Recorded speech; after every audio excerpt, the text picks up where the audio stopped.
¿Cómo están? Buenas tardes. Bienvenidos una vez más al curso de contaminación atmosférica. Vamos a empezar con los temas asignados para el módulo número 2. En el módulo número 2 vamos a revisar cuáles son los métodos y técnicas de muestreo, tanto en fuentes de emisión como en fuentes de ignición. Vamos a iniciar. Los muestreos en fuentes de emisión, como ustedes pueden observar en este momento, ya las clases anteriores hemos revisado cuál es la diferencia entre emisión y el proceso de ignición.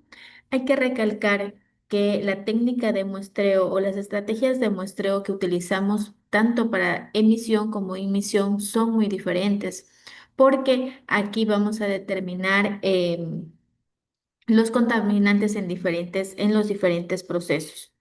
El muestreo en diferentes fuentes de combustión, tanto sean fijas como móviles, se tratan o tratan específicamente en dos componentes: poder extraer o poder medir el contaminante, ya sean gases o sean partículas, en chimeneas, en fuentes fijas, en fuentes móviles, etcétera. En esta ocasión, estos procesos estos muestreos para estas diferentes fuentes utilizan técnicas extractivas. Cuando hablo de técnicas extractivas, significa que voy a recolectar, por ejemplo, el contaminante en algún filtro o en algún tipo de solución para poder ser analizada y obviamente obtener el dato de la concentración final. Puedo aplicar técnicas extractivas y puedo aplicar técnicas no extractivas, ¿no? Ahora, las técnicas no extractivas, en cambio, no implica que yo voy a realizar una medición directa en el lugar, in situ.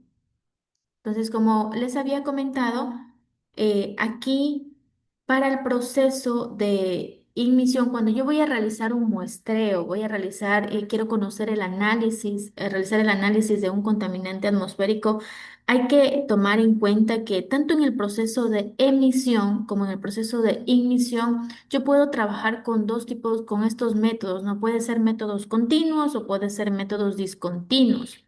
Cuando yo trabajo con métodos continuos, está relacionado con que yo voy a captar, voy a tomar la muestra o voy a analizar el contaminante en el mismo punto de muestreo, ¿sí? Cuando yo trabajo con un método continuo. Por el contrario, cuando trabajo con métodos discontinuos, en cambio, esto me da la opción a que yo capte el contaminante, pero para poder obtener la concentración final o saber de alguna manera o analizar el contaminante, yo necesito transportarlo a un laboratorio para posteriormente analizarlo. Entonces, aquí en estos dos procesos, pese a que tanto en el proceso de emisión como en el proceso de ignición, yo puedo utilizar cualquiera de estos dos métodos, sea continuo o discontinuo, hay que recalcar otra vez que la técnica de muestreo para estos dos procesos van a ser de alguna manera diferente, ¿no? Porque el objeto de esto, de la medición, ya sea para el proceso de emisión o ignición, va a ser diferente. Por ejemplo, si yo voy a realizar una medición en el proceso de emisión, ¿sí? Recordemos que emisión se va a medir en la fuente donde se está liberando, se está vertiendo el contaminante. Aquí yo voy a aplicar mi método, aquí yo voy a analizar directamente en la fuente que está vertiendo el contaminante. ¿Y cuáles pueden ser estas fuentes? Por ejemplo, voy a hacer la medición en una chimenea, voy a hacer la medición en cualquier ducto, en los tubos de escape de los autos, en las calderas, etcétera, ¿verdad? Es decir, directamente en la fuente. Entonces, ¿con qué finalidad yo utilizo mi técnica de muestreo aquí? Porque yo quiero conocer cuál va a ser la concentración del contaminante antes de que se disperse a la atmósfera. Puedo también utilizar esto con la finalidad de evaluar cuál es el caudal del gas, si es que estas fuentes están cumpliendo con los límites máximos permitibles, etcétera. Entonces, la idea de realizar un muestreo en el proceso de emisión, es decir, directamente en la fuente, es ir controlando si es que la empresa o la fuente está cumpliendo con esa normativa vigente. ¿Ya? Ejemplo de esto puede ser medir la concentración de dióxido de azufre que se está generando directamente desde una chimenea de una industria. Ahora, si yo realizo el proceso de medición en la inmisión, ¿sí? Recordemos que la inmisión, en cambio, aquí la idea es que yo mida la concentración del contaminante en el ambiente, ¿sí? Directamente, es decir, donde las personas ya están respirando este tipo de contaminación. ¿Dónde, por ejemplo, yo voy a realizar estas mediciones? Aquí en el proceso de ignición, para nada yo me puedo acercar a la fuente porque estoy realizando ya en otro tipo de proceso. Aquí en el proceso de ignición yo puedo realizar la medición en las calles, en los barrios, en zonas residenciales, en las áreas urbanas, en las áreas rurales, ¿sí? Siempre y cuando estemos alejados de la fuente. Aquí lo que quiero conocer es la concentración a nivel del ambiente, a nivel del suelo de estos contaminantes. Ya anteriormente habíamos revisado cómo estos contaminantes se dispersan gracias a la dinámica que tiene la atmósfera. Entonces es precisamente esto lo que yo quiero conocer si es que yo realizaría un monitoreo en el proceso de emisión. Entonces, la idea de esto es conocer, por ejemplo, cuál es la concentración que realmente está llegando al ambiente en un punto específico. Es decir, saber cuál es la exposición de la población, conocer, en otras palabras, cuál es la calidad del aire, ¿sí? Relacionamos al proceso de ignición con calidad del aire. Y cuando yo relacione esto con calidad de aire, de alguna manera yo quiero conocer o evaluar cuál es el impacto en la salud y en el ambiente de esos contaminantes que se encuentran dispersos en el ambiente. ¿Ya?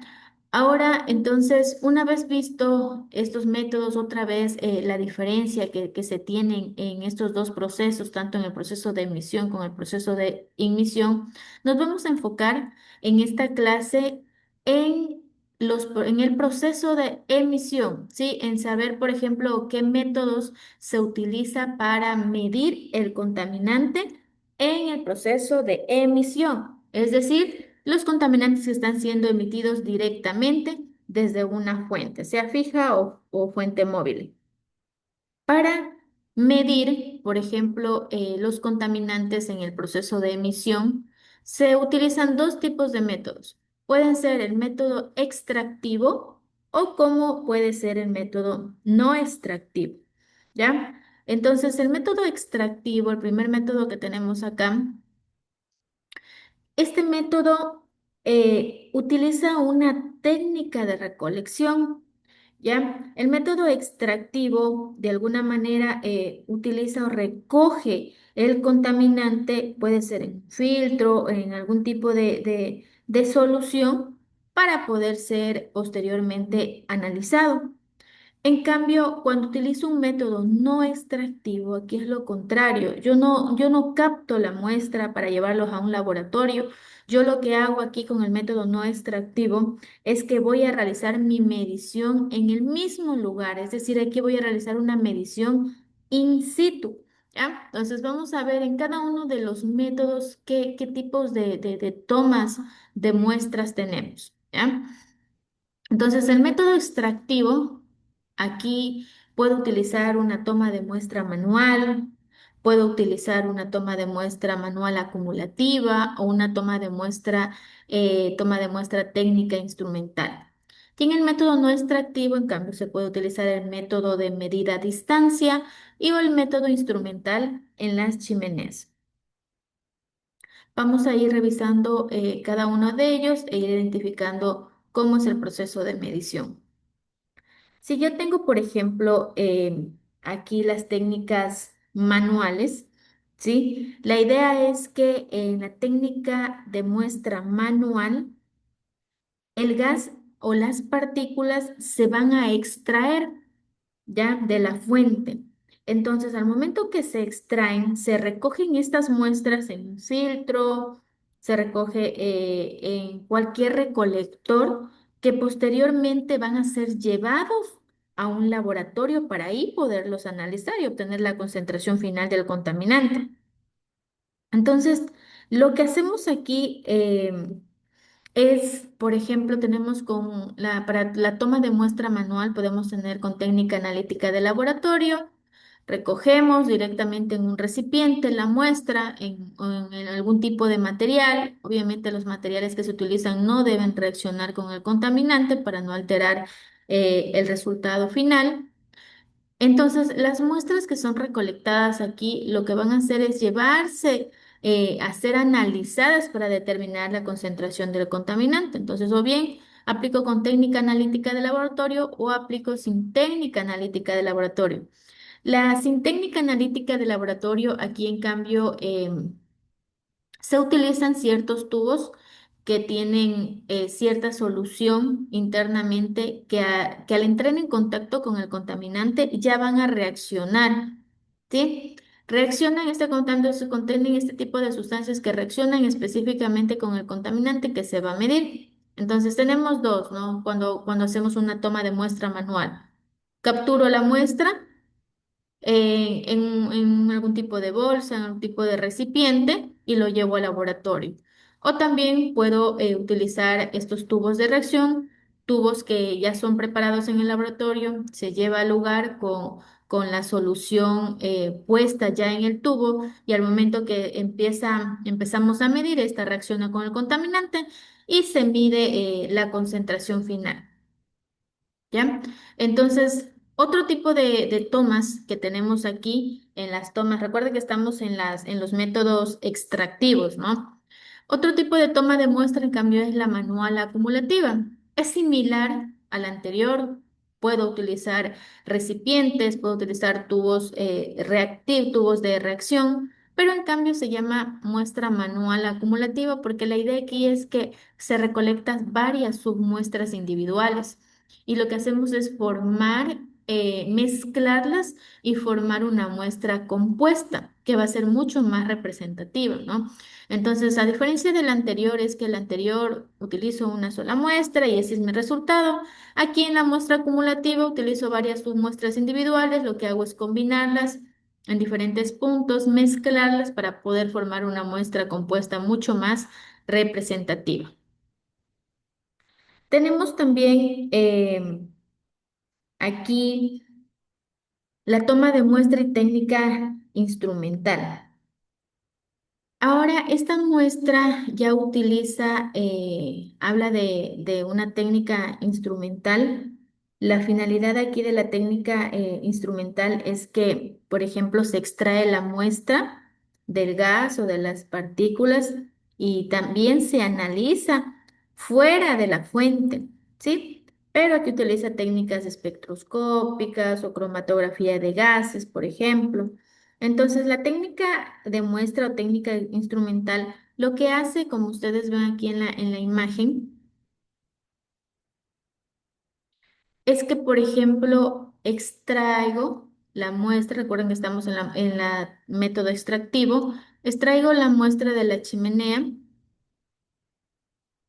y la concentración del contaminante va a ser medido en tiempo real mediante técnicas automáticas. Entonces, la idea es extraer la muestra de la chimenea, ¿sí? Al pie de la chimenea van a estar instalados diferentes equipos. Entonces, el gas que va a ser va a ser transportado desde este punto de la chimenea y va a pasar al punto de cuantificación que tiene el equipo. Entonces aquí se utiliza, por ejemplo, tubos de transporte, como pueden ver, ¿sí? Estos tubos de transporte van a estar protegidos del frío, del calor, de las radiaciones, etcétera. La idea es que por ejemplo, se tome o se extraiga la muestra de la chimenea y se lleve hacia el equipo que va a estar al pie de esta chimenea para monitorear. Entonces, estas son las técnicas o las tomas de muestra que se aplican en un método extractivo, ¿sí? Entonces, Revisemos nuevamente cuáles son las tomas de muestras que utilizamos aquí, ¿ya? En el método extractivo, entonces tenemos la toma de muestra manual instantánea, tenemos la toma de muestra manual acumulativa y tenemos la toma de muestra y técnica instrumental, ¿ya? Entonces, todo este método extractivo, la finalidad de este método extractivo es que vamos a extraer el contaminante de la fuente y lo vamos a analizar por medio de un laboratorio, de tubos que tienen algún tipo de reacción, etcétera. El resultado aquí no va a ser inmediato porque necesitamos esperar llevar las muestras para ser analizados, ¿ya? Ahora vamos a revisar cuál es el método no extractivo. En el método extractivo tenemos el método de medida a distancia y tenemos el método instrumental en chimenea. Uno de los más utilizados, el método instrumental en chimenea, que lo vamos a revisar. El método no extractivo que tenemos acá, este método no extractivo, como ustedes observan, nos vamos a enfocar directamente en una de las fuentes principales de emisiones de gases, que son las chimeneas. Aquí vemos, por ejemplo, al ser un método extractivo, no extractivo, el análisis del contaminante lo que va a hacer es ser analizado obteniendo una muestra que está internamente en la chimenea. Entonces aquí, a diferencia del anterior, no es que yo voy a obtener mi muestra y la voy a llevar al laboratorio, sino que aquí lo que se va a hacer es, se va a analizar en el mismo lugar. Aquí ya voy a tener mi concentración del contaminante en el mismo lugar, me va a dar la lectura el mismo equipo. Tenemos el método de medida a distancia. El método de medida a distancia es un método no extractivo. ¿Qué es lo que hacemos aquí? La medida la medida se va a realizar, aquí va a medir directamente el equipo, pero la medida se va a realizar una vez se está emitiendo aquí el contaminante, es decir, se va a realizar sobre el penacho, más o menos por esta sección. Una vez que ha empezado a salir de la chimenea. La medición, aquí se utilizan el tren de muestreo, ¿sí? Entonces la medición lo que va a hacer es tomar o medir el contaminante sobre el penacho, es decir, cerca de la boca de la chimenea, ¿ya? En la parte superior, en la parte superior de la chimenea, de la boca. Aquí vemos un ejemplo, una imagen cómo se está instalando una plataforma. Si ven la altura, esta plataforma va a ser el lugar de trabajo. Entonces, una vez que se esté emitiendo el contaminante, por medio del método a medida a distancia, lo que se va a hacer es que se va a utilizar el equipo y se va a medir cerca de la boca de la chimenea. ¿Ya? Este es el método de medida a distancia, un método no extractivo. Otro método que tenemos aquí es el método instrumental de la chimenea. Es uno de los métodos más utilizados actualmente para medir en fuentes fijas de emisión, que es utilizar el método instrumental en chimeneas, conocido también como método isocinético. Entonces, ¿qué hacen aquí? Aquí se utiliza un equipo, como pueden ver aquí en esta imagen. También en la chimenea se instala una plataforma de trabajo y una vez que esté la plataforma de trabajo, yo utilizo el equipo, el cual este equipo van a utilizar diferentes técnicas ópticas, es decir, que van a medir, esta técnica va a medir en el mismo lugar el contaminante, me va a dar la concentración del contaminante en el mismo lugar. Entonces, lo que hace es utilizar diferentes señales luminosas que van a atravesar el conducto de una chimenea, ¿ya? Aquí no se mide arriba una vez que empieza a salir el penacho, no se mide arriba de la boca de la chimenea, sino que lo que hace es que vamos con este equipo a atravesar la chimenea para poder, por medio de los ductos aquí, obtener la muestra y que el equipo me mida en ese momento el gas contaminante. Entonces, Esto es lo que hace, por ejemplo, el equipo de alguna manera. Ahora, como les decía, el método que se utiliza para, para medir por medio del tren isocinético también se lo conoce como muestreo isocinético, ¿ya? Entonces, ¿por qué se conoce como muestreo isocinético? Tiene su significado, se llama iso, que es igual, y cinético porque debe ser a la misma velocidad y al mismo movimiento. Entonces, cuando yo aplico un muestreo isocinético, que es un método no extractivo, el equipo lo que va a hacer es atravesar la chimenea, ¿ya? Entonces, al atravesar la chimenea, lo que vamos a obtener aquí es que no exista que para que se genere, por ejemplo, un muestreo isocinético, no se debe generar una separación mecánica del contaminante con respecto al gas. Entonces, cuando yo aplico un muestreo isocinético, de alguna manera es que yo voy a obtener la muestra, voy a medir el contaminante o la toma de muestra que voy a aplicar en ese momento utilizando el equipo debe realizarse a la misma velocidad con las que son transmitidos los contaminantes por medio del ducto de muestreo, por medio de la chimenea.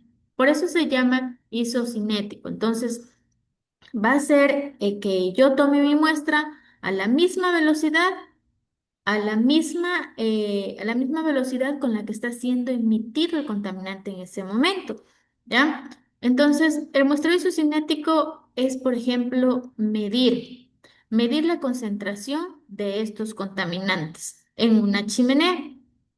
Ya, aquí vamos a utilizar en el muestreo isocinético un equipo de medición que lo que va a hacer es captar otra vez el contaminante a la misma velocidad por la cual está saliendo la chimenea. Entonces, imagínense, vemos aquí en la imagen justamente cómo tenemos la chimenea desde este punto y con el equipo isocinético, con el tren de muestreo isocinético, miren.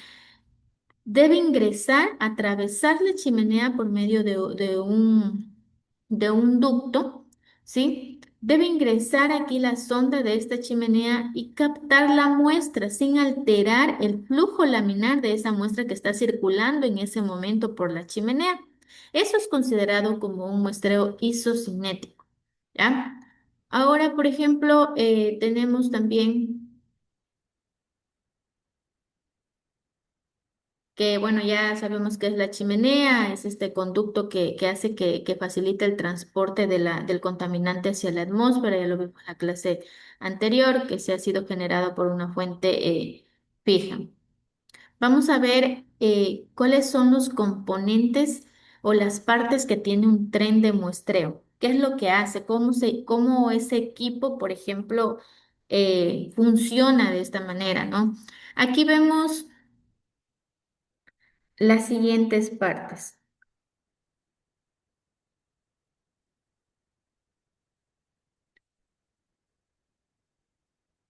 Tenemos la termocupla, ¿sí? Esta termocupla que vemos aquí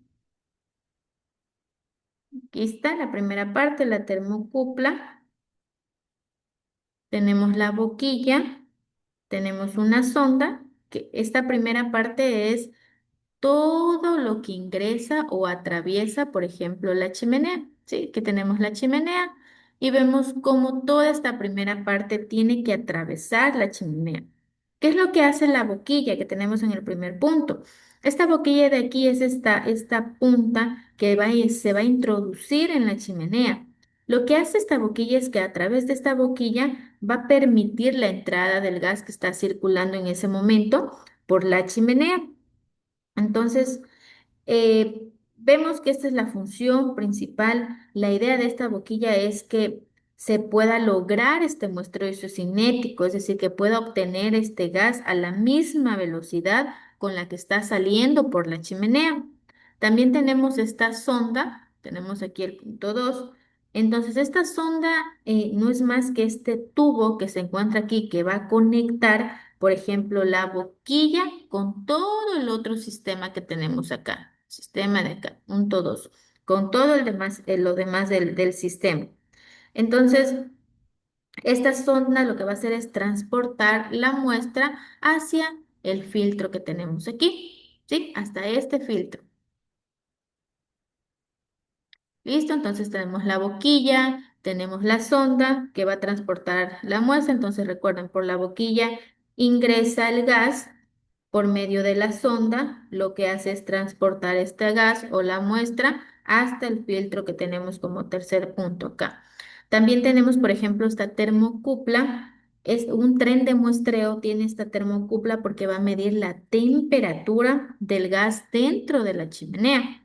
¿Ya?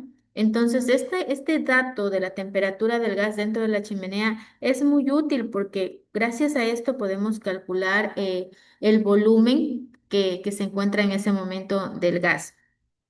También tenemos otro tubo que se conoce aquí como tubo pitot o tubo tipo S. Entonces, este tubo pitot o tipo S lo que va a hacer es permitir calcular el caudal que se está emitiendo, que es con el caudal con que está saliendo este gas en una chimenea. Entonces funciona también este tubo pitot junto a un nanómetro. Como ustedes pueden ver aquí, está sujeto a un nanómetro, lo cual nos va a ayudar a medir la diferencia de presión que existe en el lugar. Y junto con este tubo pitot nos va a ayudar a calcular la velocidad de flujo que existe en este momento. Entonces, miren, tenemos la primera parte. Toda esta primera parte es lo que ingresa, por ejemplo, a través de la chimenea. Ya una vez que cumple su función todas estas partes, pasa al filtro que tenemos acá, que este filtro es una caja caliente. Entonces, aquí en este filtro lo que se va a hacer es retener todo el material particulado.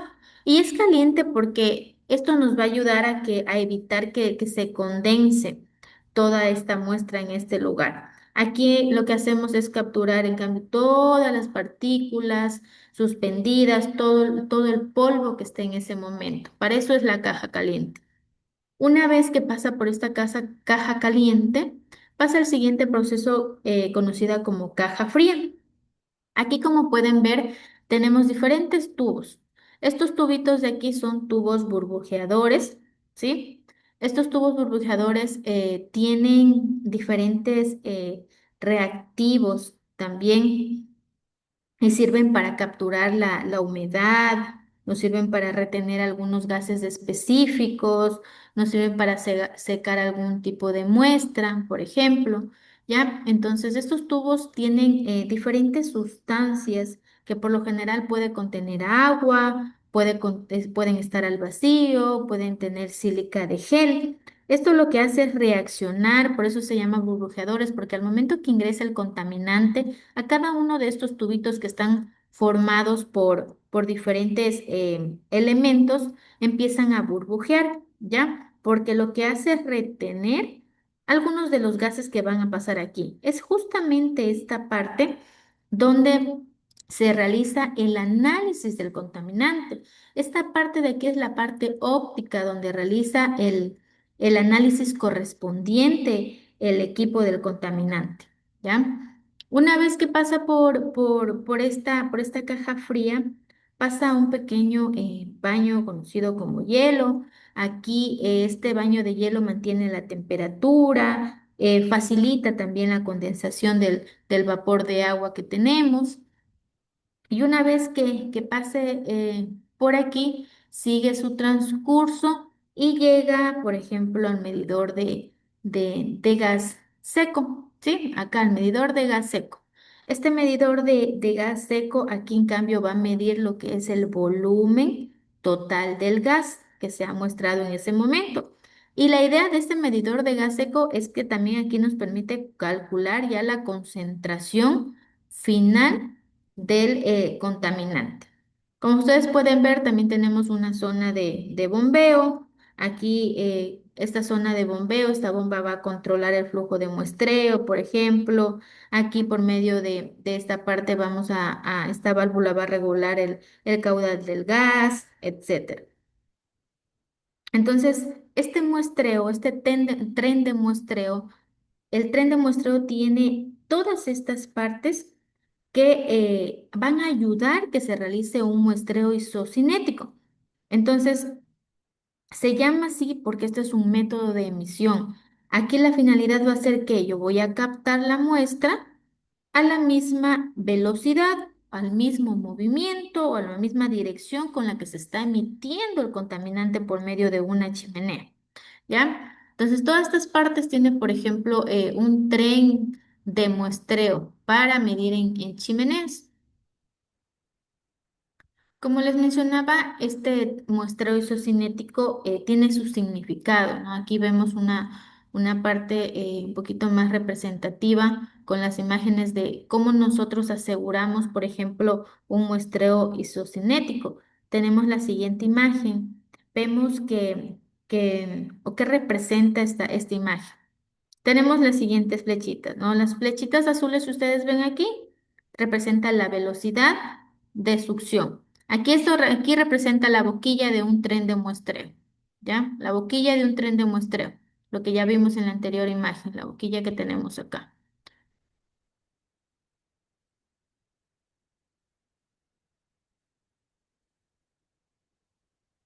Esta boquilla que tenemos aquí, ¿verdad? Que es la primera que ingresa, que atraviesa la chimenea. Entonces, esa boquilla, ¿qué es lo que va a lograr? ¿Ya? La boquilla lo que logra, de alguna manera, vemos, la boquilla ingresa a través de la chimenea y las flechitas azules es la velocidad de succión que tiene esa boquilla. Y las flechitas rojas, en cambio, lo que tenemos acá es la trayectoria real que tienen las partículas que se va a medir en ese momento. Entonces, ¿qué es lo que ocurre aquí en la primera imagen? Si ven las partículas que tenemos acá, entran en línea recta. Aquí no se están desviando para ningún lugar. Cuando yo logro esto, cuando la boquilla del tren de muestreo logra, por ejemplo, que la velocidad de succión y la trayectoria de las partículas se den a la misma dirección y no cambien su sentido, esto es un muestreo isocinético, porque eso es lo que se tiene que lograr con el tren de muestreo, ¿ya? Entonces, si yo logro esto, que la dirección se dé en este sentido, yo estoy logrando tener una medición correcta. Y aquí voy a tener, obviamente, mis resultados van a ser mejores. En cambio, vemos la imagen que tenemos en la parte inferior, vemos qué es lo que ocurre cuando existe un isocinetismo bajo o un isocinetismo alto. Ninguna de estas dos puede suceder cuando yo utilice un tren de muestreo, ¿ya? Porque la manera correcta es la de aquí arriba. Entonces, ¿qué es lo que sucede aquí? Si ven aquí en la parte izquierda, vemos que la velocidad de succión va a ser menor que la velocidad de gas. ¿Qué pasa? Si ven que las partículas aquí, por lo general, siguen su trayectoria normal, pero no están entrando a la boquilla, ¿ya? Entonces aquí vamos a tener un error. Aquí no están. Entonces, ¿qué está pasando aquí? Que vamos, cuando realicemos la medición, vamos a reportar menos material particulado. La concentración va a ser baja porque las partículas no están entrando a la boquilla, ¿ya? En cambio, cuando tenemos aquí en la parte derecha un isocinetismo alto, ¿qué es lo que ocurre? Estamos aspirando partículas adicionales a lo que se está generando en la chimenea. Porque si ven que se está distorsionando, por ejemplo, la trayectoria que tiene esta. Entonces, cuando tenemos un isocinetismo alto, entonces aquí, ¿qué es lo que va a hacer? Que vamos a tener, en cambio, más particulado de lo que realmente está emitiendo la chimenea. Entonces, ninguna de las dos nos funciona, ¿no? Ninguna de las dos es la adecuada. Entonces, debo tener la concentración real que está emitiendo la chimenea. Entonces, si tengo en este punto, voy a tener concentración baja y si en cambio tengo acá y sucede lo que vemos en la parte derecha, la concentración de las partículas van a ser en cambio demasiado alta, que no es la concentración real. Entonces, cuando hablamos del muestreo isocinético, debemos lograr lo que tenemos aquí en la primera imagen, ¿ya? Obtener el contaminante a la misma velocidad, ¿sí? De la que se está emitiendo. por medio de la chimenea. Entonces, la idea de esto es, o por qué es tan importante, porque si no hay isocinetismo, si es que no se utiliza correctamente el tren de muestreo, ¿sí? Los datos no van a ser confiables, el cálculo de las emisiones que se va a realizar en ese momento van a ser incorrectos, obviamente aquí va a haber errores al momento de comparar con la normativa, etcétera. Entonces, importa muchísimo el poder determinar, por ejemplo, esto, ¿no? También vemos acá otra imagen que también nos demuestra el proceso de isocinetismo, cómo funciona el muestreo isocinético. Aquí, en cambio, en la anterior imagen vimos la boquilla, cómo funciona. Aquí vemos, en cambio, el tubo pitot, el que tenía la forma de una S cuando vimos en las partes del tren de muestreo. Entonces, el tubo pitot, si ven, tienen dos entradas. Entonces, tenemos aquí la presión de impacto, la celeste, ¿sí? Esta presión de impacto que tenemos aquí es conocida como una presión muy dinámica, ¿ya? Entonces, en cambio, el rojito, la línea roja, la flecha roja que tenemos aquí, en cambio, es una presión estática, es decir, que no tiene movimiento, ¿ya? Entonces, ¿qué es lo que hace el tubo Pitot aquí? Tiene dos entradas. La primera entrada que tenemos acá, lo que va a hacer medir es la presión total del flujo cuando está dentro de una chimenea. Recordemos que este tubo Pitot está ya dentro de una chimenea, atravesó la chimenea, ¿se observan? Entonces, el tubo Pitot lo que hace es medir la presión, la flecha que tenemos aquí, mide la presión total del flujo. Aquí lo que va a medir es el gas que está chocando directamente contra el tubo pitot. En cambio, la presión estática, la que vemos acá en esta dirección, ¿sí? En cambio, va a medir la presión que ejerce el gas sin movimiento, ¿ya? Y aquí va a medir lateralmente el flujo que se esté generando en este momento. También tenemos aquí que le acompaña un nanómetro. Entonces, este nanómetro lo que va a hacer es medir la diferencia entre esta presión con la presión que tenemos acá. Va a medir la diferencia entre la presión de impacto con la presión estática. Entonces, esto es lo que hace, por ejemplo, eh, el tubo pitot. Y el resultado va a ser que el tubo pitot va a medir la diferencia de cabeza que se le conoce, ¿ya? Que esto es importante en un en un tren de muestreo. Entonces, esta es la función que tiene el tubo pitot.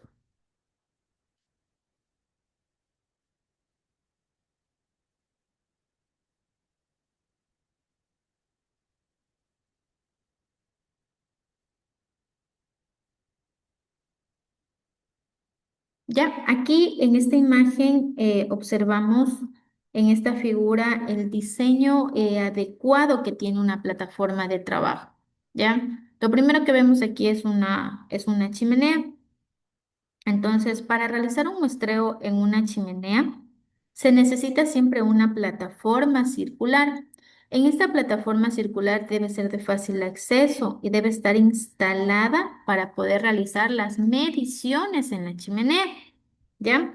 Entonces, esta plataforma de trabajo que ustedes pueden observar aquí nos da que debe tener al menos un ancho mínimo de unos 0,8 metros, en chimeneas mayores a 3 metros, por ejemplo, el ancho recomendado para estas chimeneas de la plataforma va a ser de 1,2 metros. Entonces, ¿para qué me sirve esta plataforma de trabajo? Porque gracias a esta voy a lograr o el personal va a trabajar con mayor seguridad y aquí va a poder estar dentro de la plataforma y poder utilizar su tren de muestreo correctamente para poder muestrear en la chimenea. Debe tener pasamanos, por ejemplo, esa plataforma. Debe tener suficiente espacio para tener una zona de maniobra, espacio libre donde pueda ubicar el tren de muestreo, donde me permita manipular, por ejemplo, mi tren de muestreo. También vemos algo aquí en esta chimenea que son los conocidos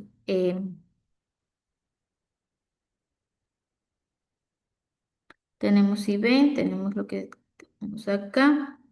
Entonces, aquí esta estructura también nos da las distancias de los puertos de muestreo.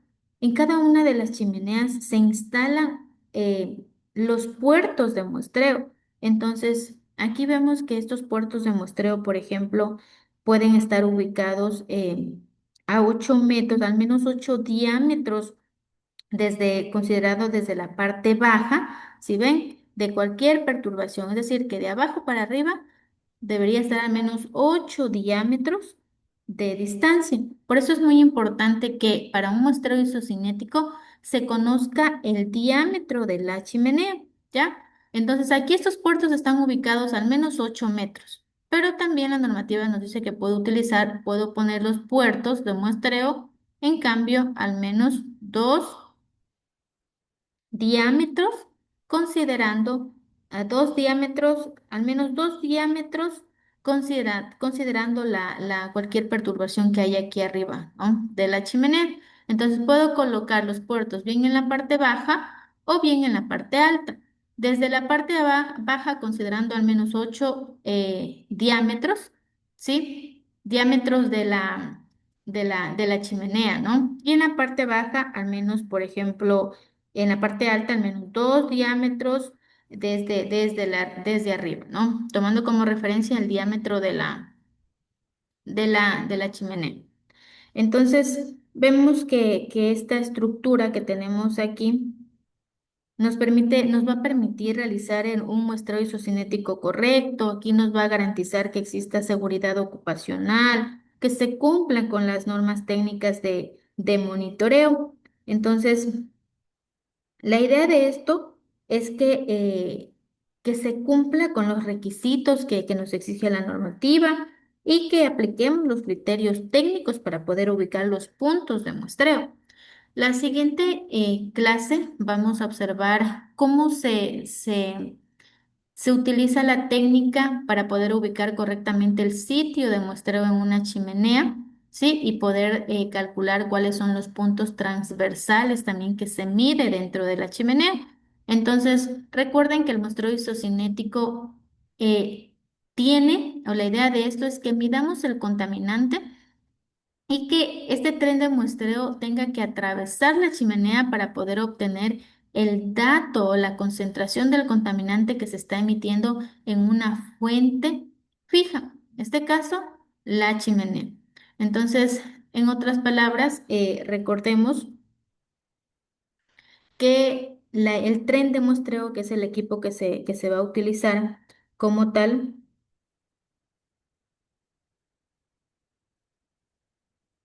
está conformada por 3 secciones, ¿no?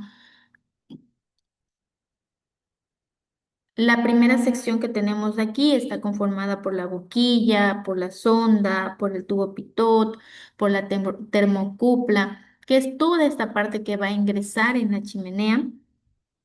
¿Ya? Y después tenemos, por ejemplo, otra sección que se llama la sección de recolección. Aquí, en cambio, tenemos los filtros, tenemos los tubos burbujeadores también, lo que van a capturar las partículas, los gases. Y por último, tenemos una tercera sección, que aquí tenemos las bombas, el medidor de gas seco, los nanómetros, las válvulas, que es la parte neumática del equipo. Entonces, conocemos ya cuáles son las partes de un tren de muestreo, qué es el muestreo isocinético, ¿sí? Entonces, la próxima clase vamos a observar, por ejemplo, cómo yo voy a ubicar los puntos de muestreo. El tren de muestreo tiene que ingresar por medio de unos ductos, ¿sí? Por medio de unos conductos. Pero estos ductos que tenemos aquí, no se los ubica a cualquier distancia, ¿sí? O a cualquier altura de la chimenea. Para poder ubicar, por ejemplo, estos ductos y hacer estas instalaciones, debemos considerar muchísimo el diámetro que tiene la chimenea, ¿ya? En la próxima clase vamos a hacer un pequeño ejercicio de a qué altura se ubica, por ejemplo, estos ductos, dependiendo el diámetro de una chimenea. Esto sería todo por el día de hoy. Muchísimas gracias.